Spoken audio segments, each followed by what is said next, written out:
মুসা আলাইহিস সালাম সম্পর্কে আল্লাহ পাক বলেন, মুসা আলাইহিস সালামের কওম যখন গোবর্ষ পূজার্চনা করেছিল, আল্লাহর কাছে মুসা আলাইহিস সালাম ফরিয়াদ করেন, আল্লাহ তাআলা আমার এই কওমকে তুমি গজব দিও না, আমার এই কওমকে তুমি আযাবের মধ্যে শাস্তি দিও না। মুসা আলাইহিস সালামের প্রার্থনার জবাবে আল্লাহ রাব্বুল আলামিন বললেন, আযাবিহি উসিহিবু বিহি মান আশাউ ওয়া রাহমাতি ওয়াসিয়া কুল্লা শাই।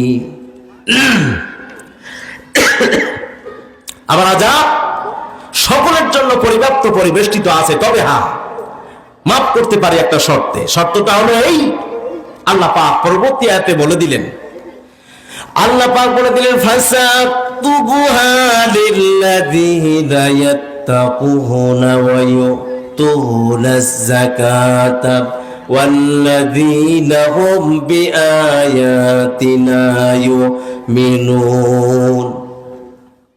যারা যাকাত দেবে,